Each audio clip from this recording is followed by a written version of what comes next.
I hope this is going to be bright enough.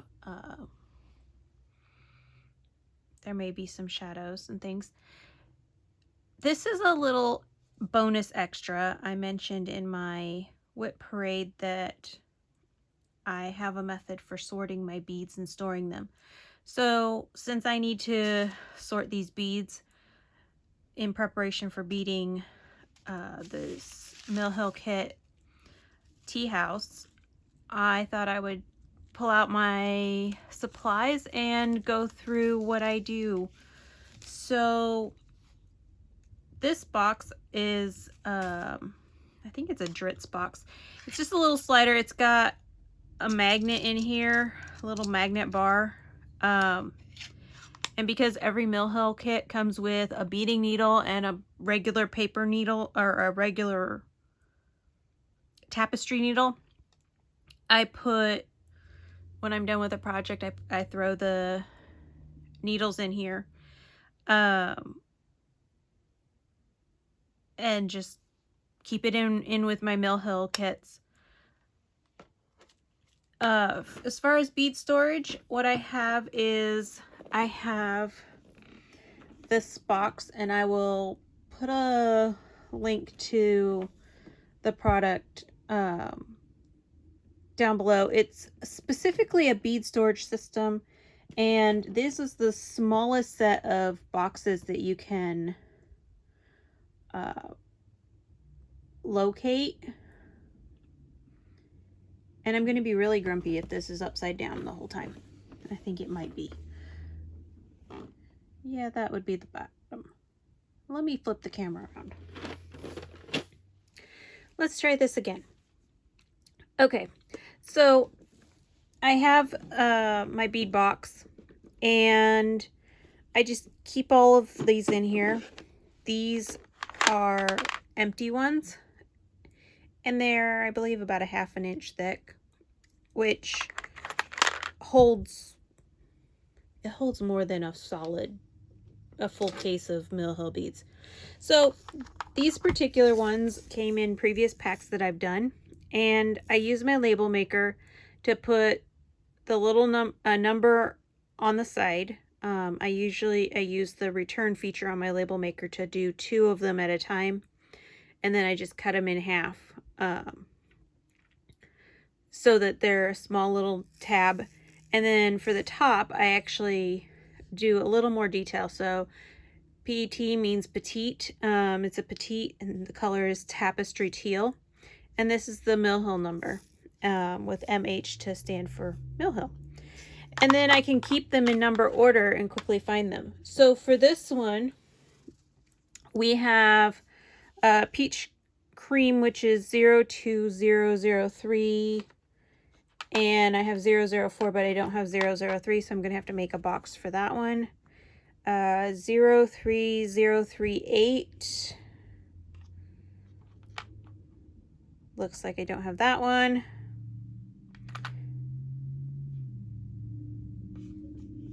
02. Normally these are in numerical order on the printout, but this time around they're not. That's okay.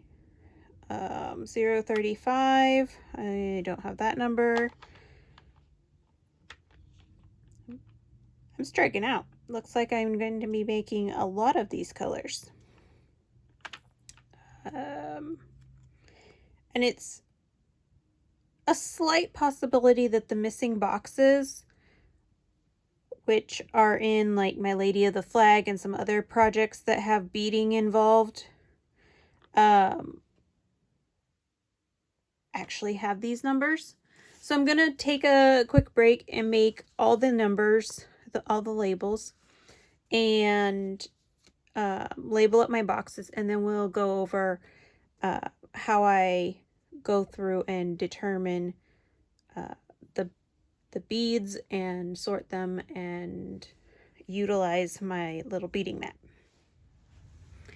Okay, so I've made labels and applied them to 6 of the 8 cases. This one I have applied the top, but it's still missing its side number, and this one is completely unlabeled. I have already pre-trimmed this one, and I'm just going to take and pull off the backing, and then I take and with small scissors just trim it in between, and then the only thing left is to match the correct label to the correct box. And it appears I did not trim these quite enough.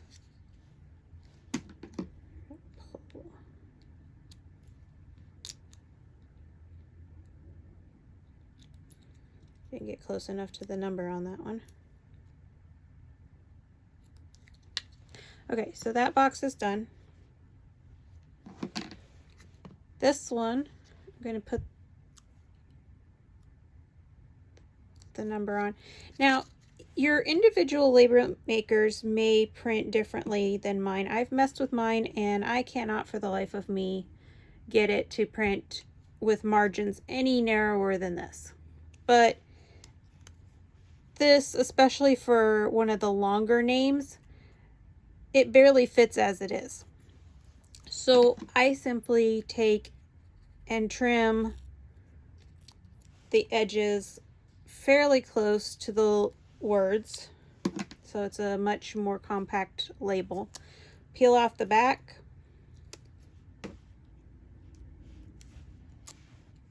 and stick it on the lid. And that is quite secure while still being removable. For example, I am positive I have a box of Petite Green Velvet. This is a name that I'm very familiar with. I've had it on multiple mill hills. I cannot think of a reason why I would not have this box. But it's not in my case, which means it's in a bag somewhere, and I'm not going to go chasing it down when I can very quickly label another box and get moving forward on the goal, which is to sort all my beads. So I have my boxes.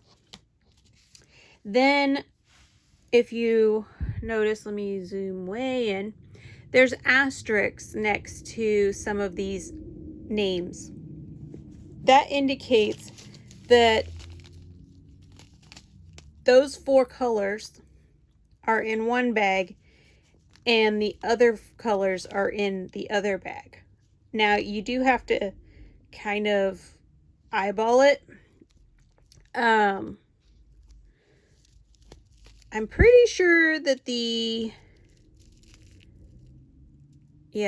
this one is the asterisk one because I can identify the green velvet. I've worked with it often enough. It's green on the outside and it's got a red center. The other way you can differentiate is 1, 2, 3 of the 4 colors are petites. This bag is primarily petites. There's a blue that is larger, and I would say that most closely would resemble something called shimmering sea, when the rest of these are petites. So we're going to start with this one. We're going to set aside any of the boxes that are not with an asterisk. So we're going to keep this one. We're going to keep Shimmering Sea, Petite Misty, and Petite White. The other 4 we're going to set out here. And so we can take our stitching away. So what I do is I just set this up along the top. And then I take and I carefully tip out onto my mat my bag of beads. Now in here is actually my beading needle. But I would also just grab a beading needle from my box.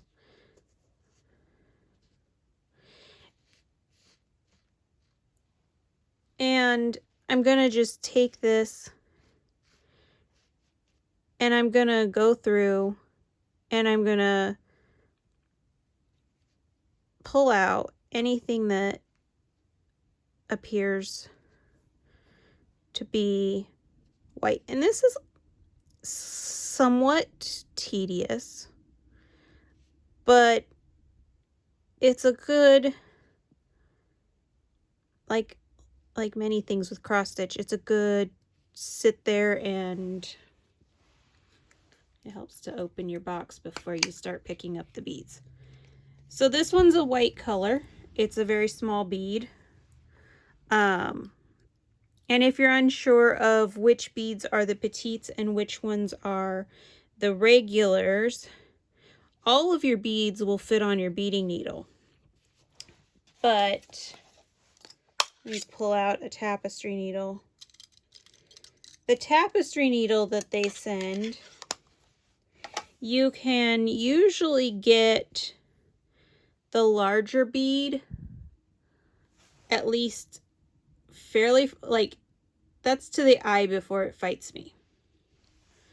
Let me grab, this is the petite, and it goes on there, but especially if you put two of them side by side, it helps to get it. There is a difference in size. They're very small.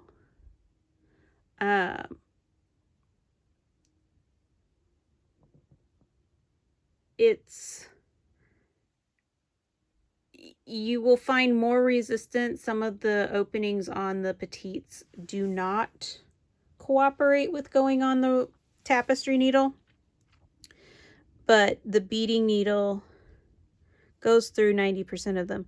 If you're having trouble threading the beading needle, especially once you've done more than one kit, this is why I just keep the needles. I have had the rare kit that, honestly, I tried to thread the needle and promptly chucked it because the eye of the beading needle is very small to begin with, so that you can get everything, you know, get your thread through the beads.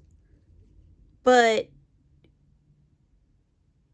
sometimes it's so small that you can't even thread it without a fight.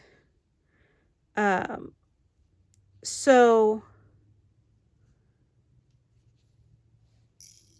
I end up, because I hang on to my beading needles and my tapestry needles, if one of them is bending or I'm struggling with it, I don't struggle more than a few minutes before I'm like ready to chuck it and just change out my needle and keep going.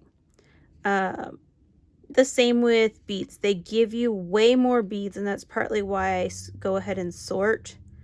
I don't want to have to sort a bunch of little bags of beads, but if I'm subbing in beads for something that doesn't call for beads, or maybe I pick up a project that calls for beads and shockingly it happens to be a color that's been in a bunch of my mill hills.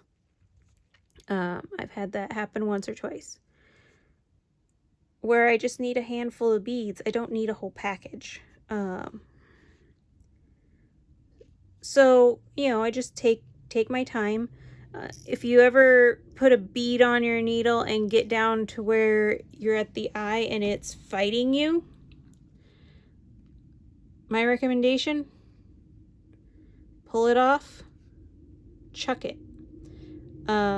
You have more than enough beads to not fight with a bead that you're probably going to end up breaking trying to get it in, you know, over the thread. If it's fighting you to go through, for the eye of the needle to go through it, then it's probably going to break by the time you get it off the needle onto the thread. It's just more sensible to replace it right off with a bead that has a slightly larger hole. And that is one of the downsides of mill hills. They do occasionally have some slight irregularities in their formation where, you know, the holes do vary slightly.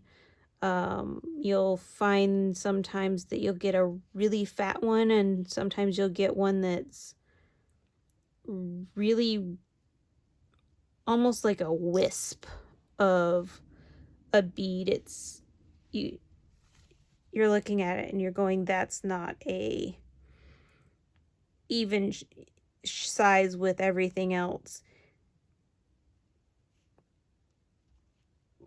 You can leave it. If it stitches on, great. If not, you know, obviously don't fight with it. But if you pick a bead up and you're looking at it on the needle and it is a super skinny bead compared to the other beads, get rid of it. Put a normal size bead on. You do get the odd bead that has either really tight, you know, really small center drilled out, or that's maybe two of them got glued, you know, got adhered together in the process. And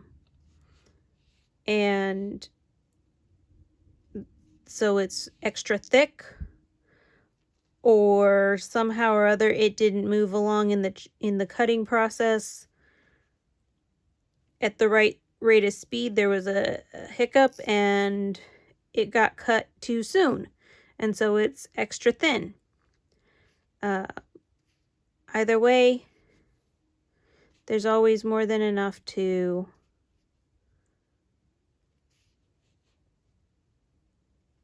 replace. The one thing you will find as you go through and do this is the petites seem to be a little more tedious than the regulars. And if you have a bag where the colors, like this one, the colors are pretty different. You know, you've got a green and you've got a pinkish color, and then you've got very white and a large blue. So they're all very different. But I've had bags where you had 3 different shades of green, and the initial, you know, maybe one was really light, a light green, but you had 2 that were darks, and the only thing that could help you tell them apart was that one was the petite and one was a regular. Otherwise they looked very similar in color. And so for those, I try to eliminate as I go. So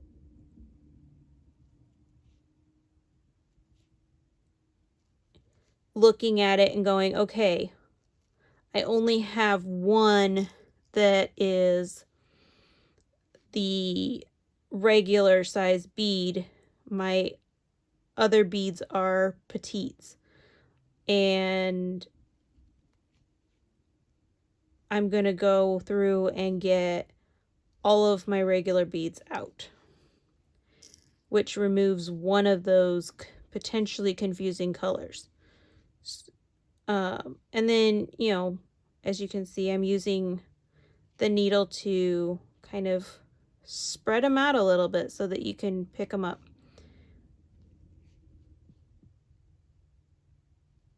So this is how I sort. I'm going to turn off the camera, and when I come back, I will show you the 4 boxes that are these colors, and we'll do a quick spill and slight sort of the next 4 colors, and then I'll show you what it is when it's all done and how I deal with stitching it. Okay, so there is an upside to doing this in a different location than where you normally do it, which is you find a new tool. So one of the things that I would do once I kind of got some of the confusing colors out, maybe got down to 1 or 2 colors. In this case, I took out the Shimmering Sea, and I had my Petite White and my Petite Misty and my Petite Green Velvet still mixed together. And so I was using the tapestry needle kind of like a little shovel, if you will. And I'm sitting here, and because this is my sewing table, I have a different set of tools, and I'm like, it'd be really nice if I had something with a longer handle on it than this needle. And I looked over, and I have my tool that I normally use to, you know, assist me when I have a bulky section of fabric that needs to go under my machine foot. And I'm like, well, that's curved. So I got it, and I, took a hot minute, and it scoops so much nicer than the needle. So look around. Maybe you have something similar that will help you, quickly separate and move the beads. I'll show you in a minute with the other one. This one is going in the trash because when I went to pick it up with the needle would not go through. It looks like the center hole never quite got drilled out, at least not all the way through. So there's no point in keeping that one. So these 4 are done, and as you can see, it doesn't look like a lot, and once I stitch with them, but there could be 5 of one of these colors in the actual project, and they give you a whole scoop. So those 4 are done. So now we have these 4, which should all be larger beads. And here's our little packet. Oh no, one's petite crystal. So we should have 1 small and 3 of the regular size in varying shades. So we have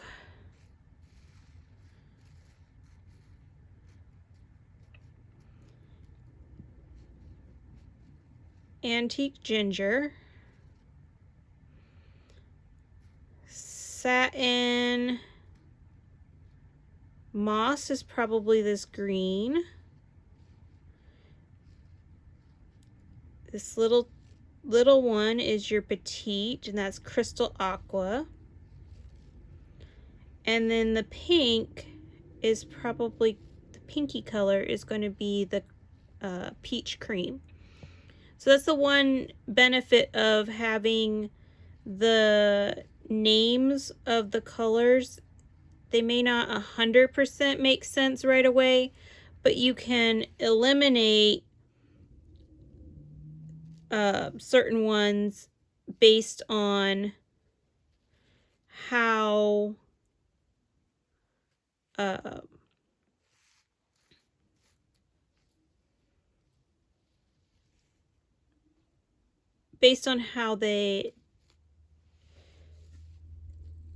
the color name is, and then also the size. So obviously with there only being 1 Petite, and the Petite's this little tiny blue, you could get that from Crystal Aqua, but the Petite is the defining name. In terms of the larger ones, I've done in few kits that have this antique ginger color, or it might have been the petite ginger color. And so I'm aware that this orangey red is gonna best be described by the antique ginger. Which just leaves me with peach cream and satin moss. Well, I know peaches are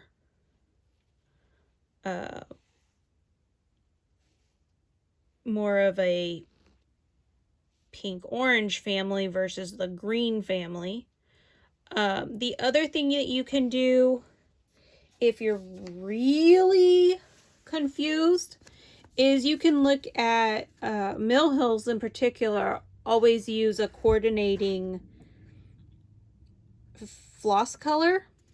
So peach cream uses a dark pink to stitch the beads, whereas the satin moss uses a medium green.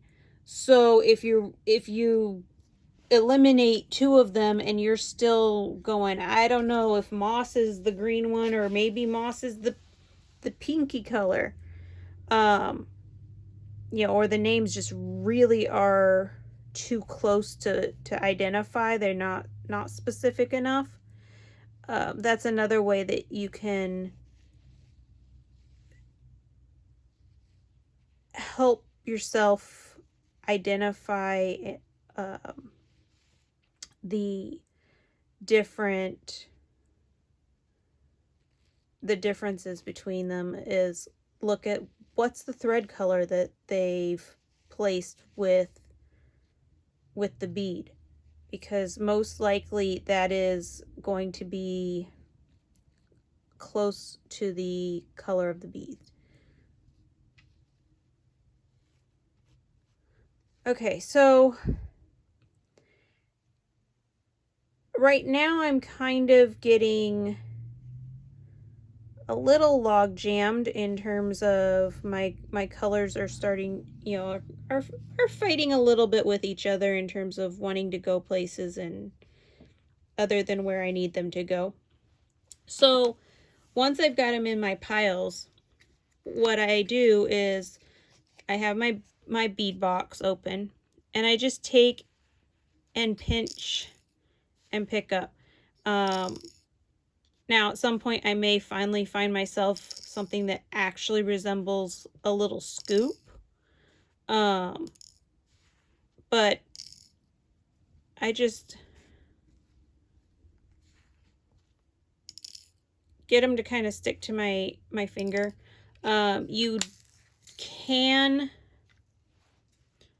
there is a tool used in beading, particularly in rhinestoning, that almost looks like a wax Q-tip, and you can use it to kind of dab and pick up beads, but it's still going to primarily be one at a time.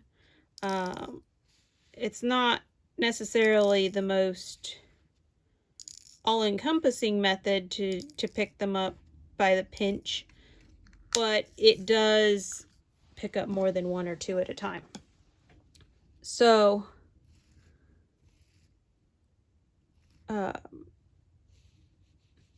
and the other thing you could do is you could say, okay, well, those two are different enough colors that I can sort them together for now, and I'm only going to separate out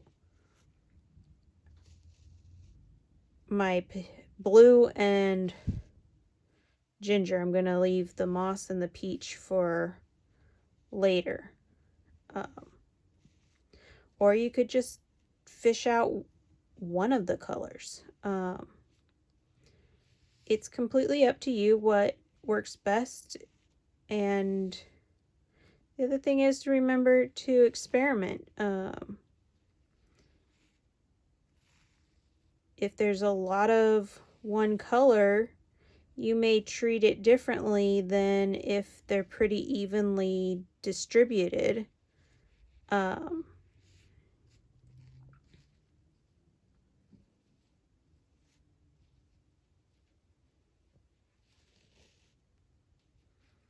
so I'm going to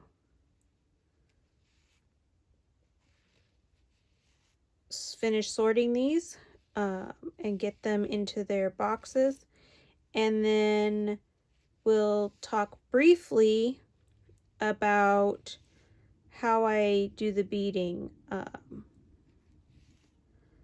I bead one color at a time. Actually, we can just talk right now while I'm sorting.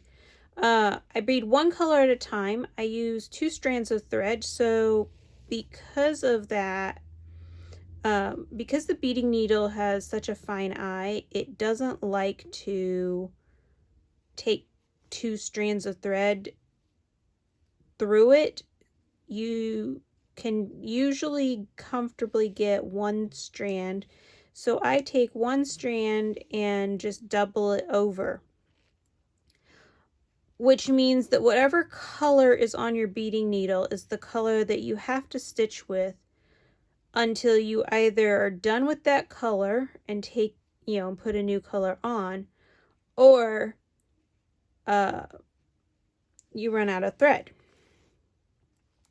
So what I do is I bead from the top of the project down. Usually I bead 1 color at a time, and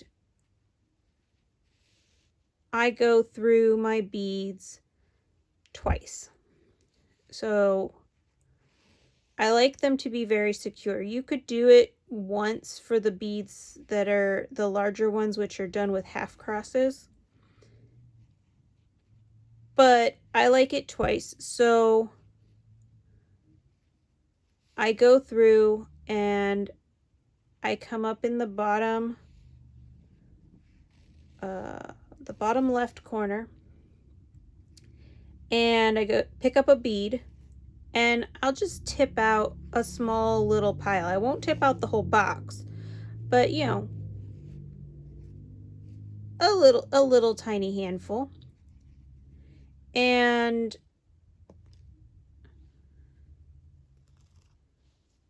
that's one of the reasons I like this mat. It's got the little groove on the side, which allows you to, if your beads start rolling or you tip the mat a little bit, you can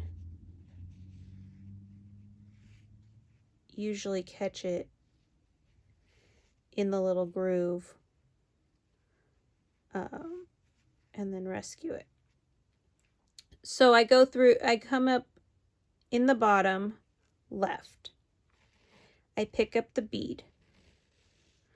If it's the larger one, then the bead gets a half cross. So I go down in the top right for the half cross. I come back up in the bottom left, go back through that same bead, and down in the top right again, which secures the bead really well. It generally isn't moving. For the petites, I do a full cross, so I come up in the bottom left, go down it, or pick up the bead, go down in the top right, come up in the bottom right, just like making a regular cross, go through the bead again, go back down in the top left. And what this does is it pulls, so the larger beads end up sitting kind of on a diagonal. The small beads end up sitting vertically. Now you could choose that you want all of your beads to sit on a diagonal, or you want your small beads, your petites, to sit horizontally. And it's all about where you place your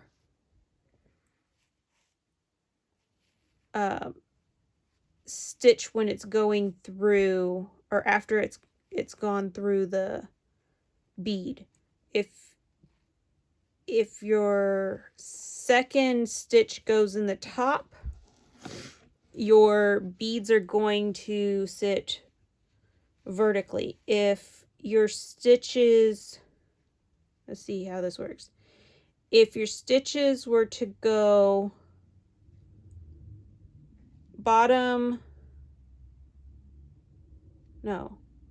top to bottom, but with the second stitch being in the bottom, because you come up here through the bead down, up here through the bead down, it would make them go horizontally, whereas by going bottom through and then top, bottom through and then top, it makes them go vertically. So it's all about the direction you stitch as well as how you want them to lay.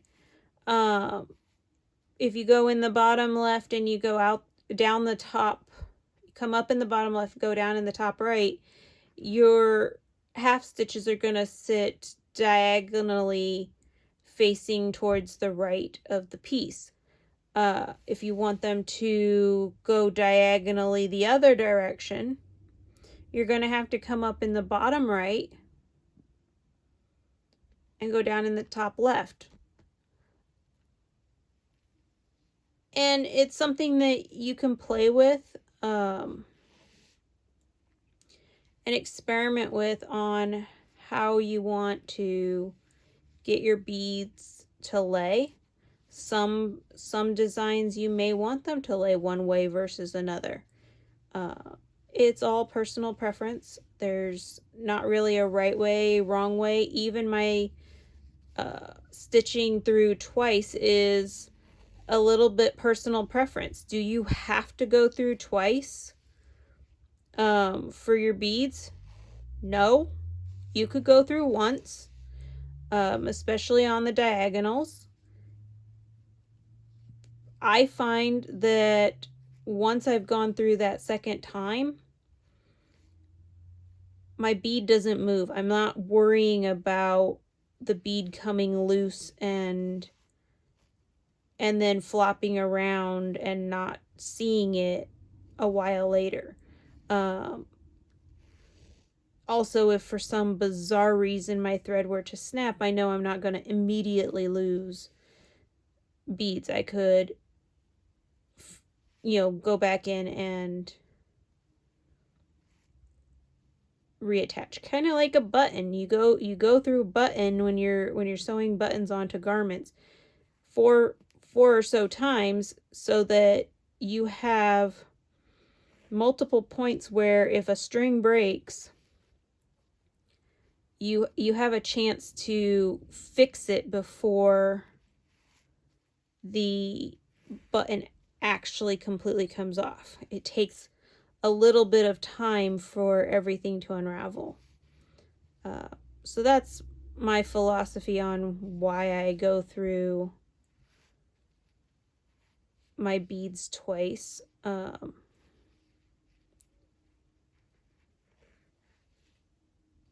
And I mean, not terribly long. It's not a terribly long time that I've been sorting this, and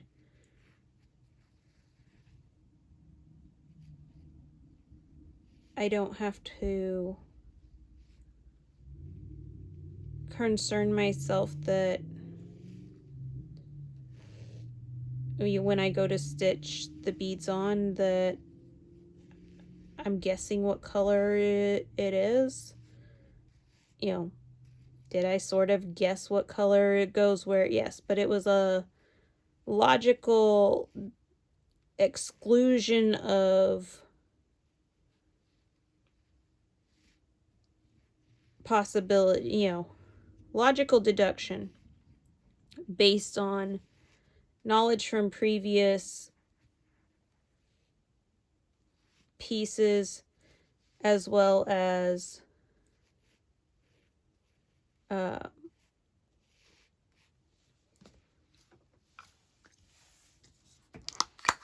the, using deductive reasoning on the unknown colors that I was less familiar with.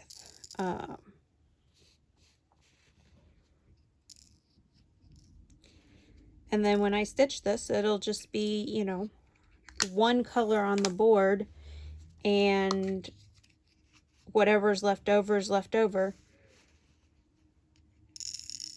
And eventually, I may find myself with a lot of green velvet and antique ginger, because those seem to be very common colors in the pieces that I'm stitching at the moment. But that's not a bad thing. So we're at roughly 20 minutes on this section.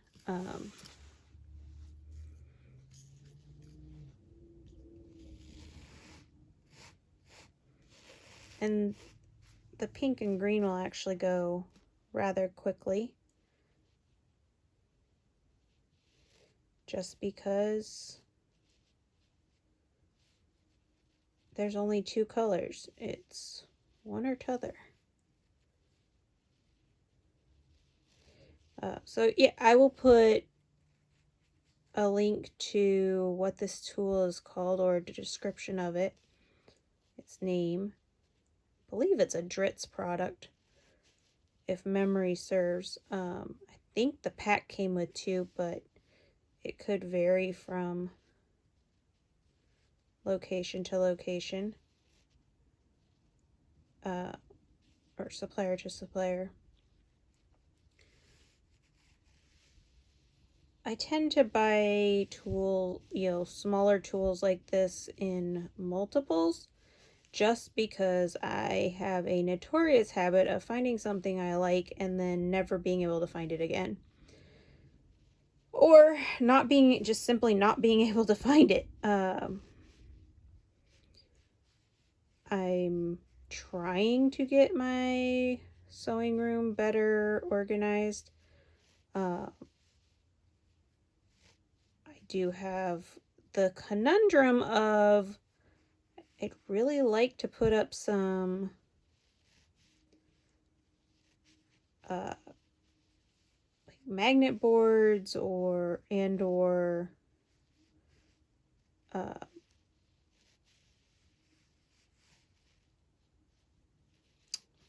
pegboard to hang things like my rulers, and right now that's not possible.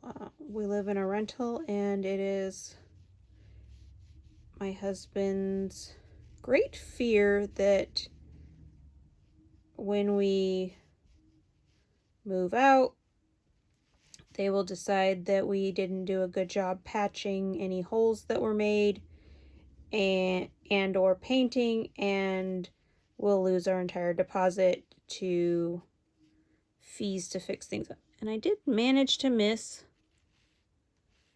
a blue.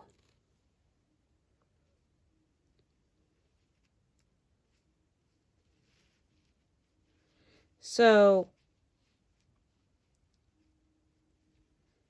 I'm a little more easygoing about things like that. It's like, and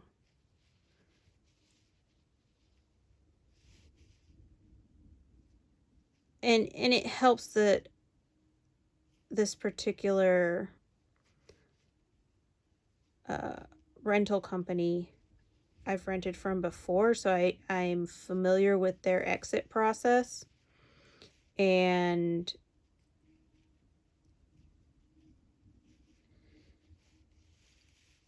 our previous place, we had a decent amount of things hung up on the walls, and I'd even put a shelf in the kitchen in one spot, and I point blank asked the guy, I'm like, should we remove the shelf? And he's like, no, I like it there. Okay, put that in your report. that the shelf stays. You know, because it had heavy stuff on it, I had put in the large wall anchors, so I knew if it came down, it was going to have a really large hole. They said keep it where it was. Okay. So 25 minutes for the second bag with the little tool, and that's with me just talking. It's a very good little a good project for, you know, when you're sitting there watching TV or listening to TV. And those are now all ready to go. If I wanted to, I could leave them in here. Put the beads. So I could do that. Just come with a little button. Got my thread. We'll see how well this closes. It may not close very well because the boxes are a little thicker than it's used to. So over, over, over. Sorry for the bump. Over. And all of my parts and pieces are in there, and I can sit down and just one color at a time stitch through it, and when I'm done with that color, pop it into my bead storage box in numerical order and move along to the next one. I hope this was helpful to you, and if you have any questions on any of the processes, or have a product that you'd like more information on that maybe I didn't list below, let me know. I'll for sure put my little plastic stitching wand and the bead container, but I can give you more information on some of the other, you know, like what the kit is. If you want that, just let me know. I'll see you next time.